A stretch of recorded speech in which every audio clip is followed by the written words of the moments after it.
Hello, my name is Beck and welcome to an October reading wrap up. You will notice if you've been with my channel for a little bit that something has changed, and that is braces. I have braces now and you'll see them come on and off depending on what videos I post next, because some I've pre-filmed, obviously this one I haven't, and I'm still kind of getting used to them, so it feels very weird. But anyway, let's get into the books that I read during October.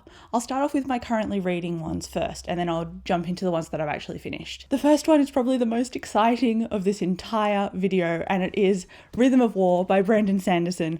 I was sent this by Hachette and I am so excited. I am 400 pages into it at the moment, but I'm filming a spoiler vlog for it and there will be a spoiler-free review for it as well after I finish reading it. So those are hopefully going to be posted around mid-November, so around the release date, but I'm just saying that I love this so far. It's probably going to be my favorite book of this year, so reading Rhythm of War and adoring it. And then I'm also listening to an audiobook at the moment, and that is The Passage by Justin Cronin. This is a vampire apocalypse book, and I'm listening to the audiobook and really enjoying the performance, and I think that's why I got through the beginning, because this undergoes a time skip of like 100 years, and the start of it is, I don't want to say not enjoyable, and I don't want to say it was a drag, because I'm aware that a lot of people will really like the beginning, but I went into it expecting it to be an apocalyptic book straight up, and I got 30% in and it still wasn't apocalyptic yet. But after the time jump, I'm now enjoying it a lot more. Like, it went from a 3 stars to around a 4. So depending on the ending, it could be a 4.5, but I'm really liking this now, which is the moral of this entire story. So I'm hoping to finish it soon, but I'm about 60% into it, and I'm obviously prioritizing Rhythm of War, so hopefully I can finish this, but it's 900 pages long, so I'm not prioritizing it, but I am enjoying it. So the next book that I want to talk about is decidedly spooky, which very much matches the theme of October. It is Horns by Joe Hill, and unfortunately I DNF'd this book, which means did not finish. This book is about a guy named Ig, and one day he starts to grow horns out of his head, and he realizes that whoever he's in close proximity to, whether he wants them to or not, they start telling him every truth that is on their mind, no matter how deep or dark. And so he's kind of slowly becoming Lucifer. And also something happened to his partner early on. So a couple of years ago, his wife was murdered. Well, I say wife, but I think they were just on the cusp of being married. I thought it would be a murder mystery, but it's more of like the characters and their darkness and what people are like under the surface, rather than an actual murder mystery, because the killer is pretty obvious, so it's pretty easy to see coming, it's pretty easy to guess, and that killer gets a perspective in here. And so I was reading the start and really liking it because we were reading from Ig's perspective, and that's what I really liked about the film. But then it went into other characters' perspectives. It started to muddy the pace a little bit with the chopping and changing. And so I got about 77% into this and I just DNF'd it. I'm wishing that I could like it because I really enjoyed the film, but I don't think Joe Hill is an author for me, unfortunately, because I tried reading another one of his books this month as well and it didn't gel with me either. Next up, I read an apocalyptic book, and that was Highway Bodies by Alison Evans. This was a 4 out of 5 for me, and while it wasn't like a new favorite or anything, it is a zombie apocalypse book that I would like to recommend to people, mostly because it's set in Melbourne, and that's where I'm from in Australia, and also it had characters in it that were all queer. And I don't often see queer characters in a zombie apocalypse book. Apart from Book of the Unnamed Midwife, which was a book that I really enjoyed earlier this year, I don't usually see queer characters, especially an entire cast of them. And I like how it carved out a space for those characters in this book, as opposed to looking at all of the other people who are quite destructive. This actually had surprising empathy and connection in it, which is something that I don't usually see in a zombie apocalypse book, but that also didn't muddy the fact that it was, dire and a survival situation.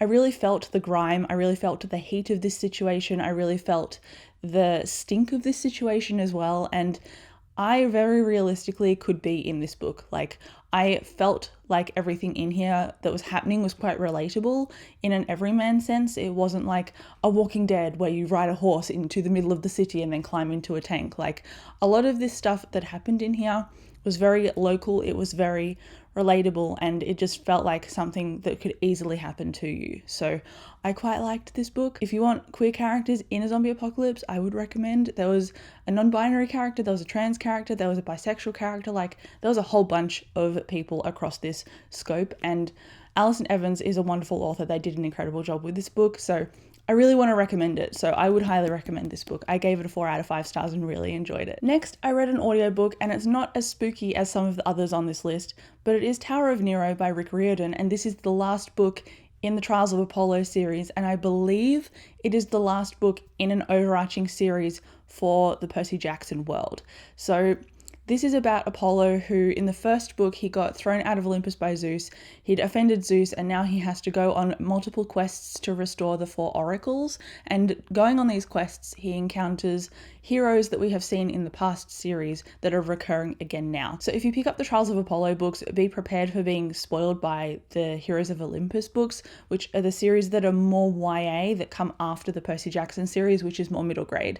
So there is definitely a progression to get to the Tower of Nero, and I really loved all of that build up. I loved seeing the recurring characters again. Unfortunately, this one was only a 4 stars instead of a 5, whereas I was obsessed with the Burning Maze, and I gave that a 5. And then I think the Tyrant's Tomb is the 4th book, and I really enjoyed that as well. But for some reason, I didn't get the emotional impact of the Tower of Nero that I was hoping for, and that's why I couldn't give it a 5. But I did still really enjoy it. I really enjoyed the way that Apollo was starting to become empathetic, and I love how that was explored with the characters that he got to meet. I obviously can't say too much because of spoilers, but I really liked the ending as well. I think it ended in a way that was interesting, realistic, but not cheesy. And I think there are a few threads left that we could explore because it didn't feel like a fully closed world. So I don't know if Rick has done that on purpose so that he's implying that the heroes are still going on their quests and like, this isn't a closed world, this isn't finished now. These characters are still going to grow off the page, or whether he's actually set stuff up so that we can come back to it in maybe like a standalone or something later.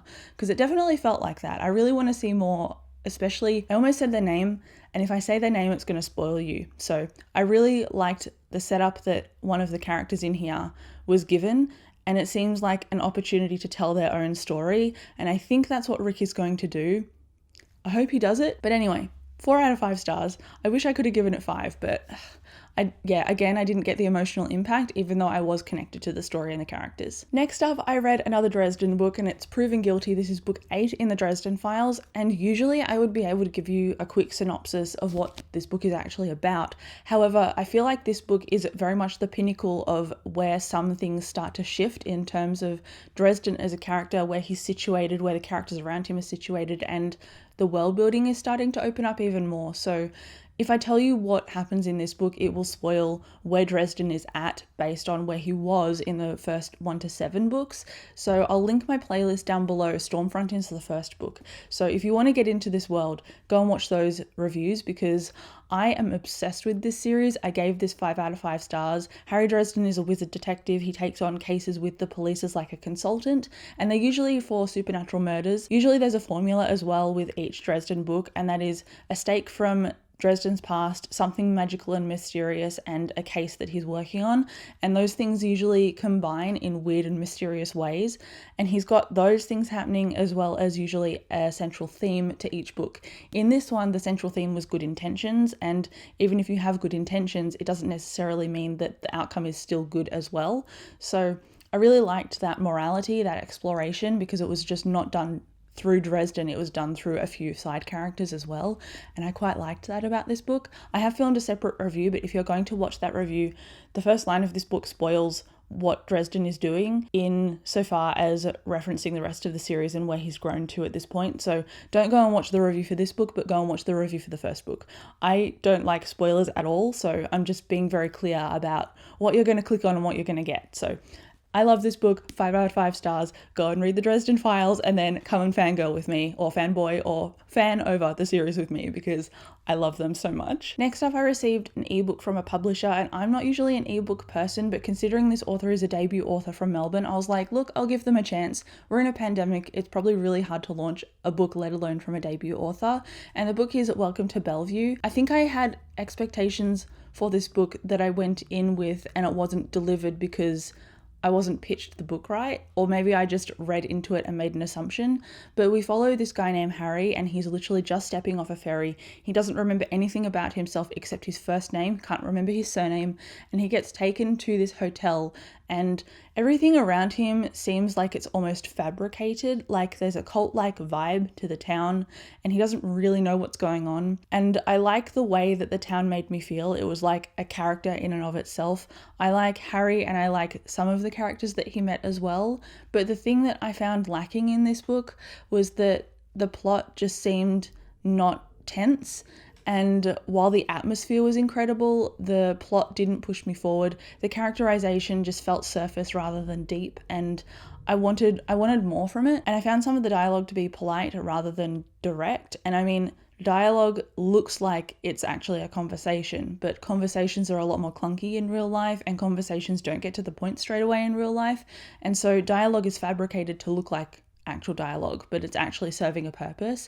And I think that was a bit misaligned in this book, because the characters were often quite polite and asking, oh, hey, how are you? Yeah, good, and that kind of thing, but repeatedly.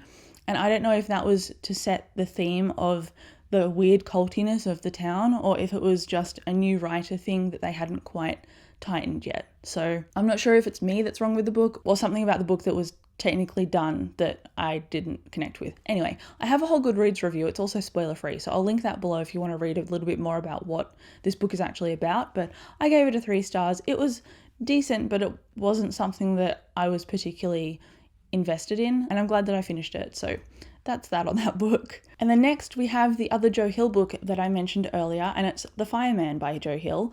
I did not finish this after reading about 120 or so pages. This is about 720 long. So I got 100 pages in, which is usually what I give a book before I decide to put it down. I either do that or I give it 10 or 20% depending on what format and how long the book is.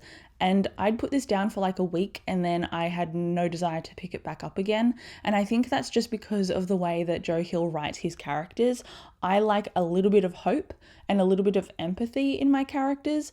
And while this setup was interesting, and I found the husband and wife super intriguing and quite alarming, just something about it felt a little bit alienating to me, and I think it's my enjoyment as a reader rather than anything that Joe Hill is doing, so that's why I ended up putting it down. I think the characters are just unlikable, and that's what it is. But this is about a woman who realizes she's pregnant. There is a disease floating around that is called dragon scale, and that makes people combust into flame.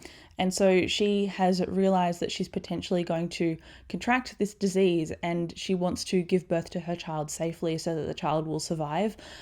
There's also a guy called the Fireman who is dressed in a fire hazmat suit thing, and he's quite mysterious. We've met him like twice so far. The first time was at the very beginning of the book, so you don't have to wait long for him to get introduced, which actually quite surprised me. I thought he would come in later, but I mean, I guess it's called the Fireman, so it makes sense. Anyway, I liked what was being set up, and I liked the apocalyptic situation, but I think it was just the characters and their intent that alienated me a little bit. I think that's just what it was, but I don't think I'm going to pick this back up. If I do, I might go the audiobook, but I don't really have any desire to pick this up and continue it at the moment, so it's a DNF for good at the moment. Next, I read a graphic novel, and my friend was actually getting rid of this, and I was like, please send it to me because I want to try this out. And it's Heartstopper Volume 1 by Alice Oseman. Alice Oseman has written a bunch of other young adult novels. One of them is Radio Silence, which is her most popular, I think. Also Solitaire is another one.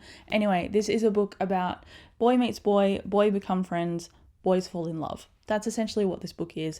It's very like high school romance, but in a soft and wholesome way, and I really liked that about these characters. The main character in here, I think his name is Charlie, and he's gay, and everyone at the school knows he's gay. It's become like this big thing, as dramas do in high schools, because everybody is a gossip. And this boy on the, I think, rugby team? Sports team, hockey team, I can't remember. He starts to become friends with Charlie and starts to realize that he's not straight, which is quite wholesome and lovely. And the relationship is just really cute. And I love the way that they interacted. Apparently later on in the books, the themes get deeper, and that's what I'm looking forward to, because I gave this a 4 stars and I wanted to give it a 5, but it didn't feel like it was deep to me. It just felt like it was enjoyable. I don't know if that's a distinction that's easy to explain, but that's how I felt. So I'm looking forward to continuing this. I do have volume 2 and 3 on the way, and I think volume 4 comes out at the beginning of next year. So all things point to me continuing on with this series and really enjoying it. And then next I reread 2 comic books because I'm trying to be aware of the comics that I have on my shelf. And a lot of those are the starts of series that I just haven't continued for one reason or another. One is probably because I got distracted by something else that was quite shiny. And then the other reason is because I was like, oh, comics are expensive, and I've just procrastinated getting the rest of them. But this comic is Chew by John Layman. I have volume 1 and 2 here, and I read both of these and gave both of them a 4 out of 5 stars. Chew follows a guy named Tony Chew, and he is a detective. And he's also cyberpathic, which means that whatever he eats, he gets the psychic impression of. And so that means that in this world, there was a big plague, bird flu kind of thing that some people believe was a big government conspiracy. And he is on the task force to track down people using contraband, which is chicken. So it's quite a funny and dark and gruesome kind of book. If you don't like cannibalism, if you don't like gory stuff, and if you don't like darker humor, probably don't pick this up because it's not for you. I revisited it because I remembered that it was unique and dark and funny, and I quite like Tony Chew and his banter because he gets pushed down into the most ridiculous of situations, and he reacts in a quite fiery way, which is really funny. So I quite like the way that the mysteries in here were starting to, I guess, not unspool, but starting to reveal the threads, because while each story has a closed arc in it, there is a mystery that's going through the rest of it that Tony is starting to see the pieces of. And I do have volumes 3 and 4, and everything that I remembered about the series has already happened. So I'm quite looking forward to jumping into the 3 and 4 volumes that I have and see if I want to continue the series. At this point, I'm enjoying it, but I could put it down. And I think that's what I did the first time. So I think I need to just keep reading and keep getting the volumes and then finish this series. I'm not sure how long it is, but hopefully it isn't too long so that I can't finish it. Hopefully it's long enough that I can. But I really like this series. Part of it is satire and shock value. Part of it is gore, and part of it is just Tony trying to make a living and get pushed down every step of the way that he tries to do that. So if you like those kinds of things, you'll probably like this comic. And then lastly that I've read this month is The King's Letters, and that is also surprisingly an ebook. I don't usually read ebooks, and then I read 2 this month. Very weird. But this is by Sebastian de Castell. He's one of my favorite authors, and this is a short story from the perspective of the king. So in Traitor's Blade in the Greatcoats series, the premise to that is that Falcio and Keston Brasti, 3 Greatcoats, 3 law enforcers of the king, are cut loose because their king was murdered before the story even started. And so that's what their trajectory is like. In The King's Letters, we get to see him before he gets executed. So he writes a lot about the world building, he writes a lot of character stuff, and he writes directly to Falcio, Kest, and Brasti. And I saw someone else read this and get quite emotional over it, and while it did make me emotional, I didn't cry or anything, so I gave it 4 stars. But the way that Sebastian de Castell writes, now I just want to reread the Greatcoats books because I loved them so much. I loved those characters so much, and I think I need to reread the Greatcoats books so I can reread The King's Letters, because if I read The King's Letters while that series was still fresh in my head, I think I would still recognize and understand a lot of the world building references. But because it's been a little while since I finished the Greatcoats series, that stuff is not fresh in my head anymore. So hopefully I can reread that quartet, and then I'll reread The King's Letters and hopefully give it a 5 stars, but we'll see. At the moment it's a 4. I really liked Palis, the king, and the way he wrote. It felt different to the way Falcio is written, and I really appreciated that, but it still had Sebastian de Castell's flair of character, of humor, and of emotion. So I really enjoyed it. And I'm really happy that I read it because I've been putting that off for a very long time because I was really worried that it would make me sad. And, it did, but I'm happy that I finished it. And now I only have World War Z on my October TBR that is left. I do have The Passage technically that I haven't finished, but at least I'm currently reading that. So I was going to pick up the audiobook for this, and I do have it in my Audible library. So I do plan on getting to this one because it's on my to be read pile to finish in 2020. Hopefully I can get to it very soon. I was hoping to get to it in October, but I'm filming this at the very end of the month and I don't have enough time left to read this, to finish the passage, and to finish Rhythm of War. So that's why I'm chucking them into this video to acknowledge them, but I haven't finished them yet. So there you go. These are all of the books, as well as audiobooks, obviously, that I read in October. I'm actually doing pretty well now. I think I'm pretty much over my reading slump. I'm actively picking up stuff to read now. After reading like nothing in March to reading, you know, I don't know how many, like 9, 10 things in October, I think I'm doing pretty well. Let me know if you've read any of these books. Let me know if you're excited for Rhythm of War, because oh my god, it's amazing. And I'll chat to you in the comments. Thank you so much for watching, and I'll catch you in my next video. Bye.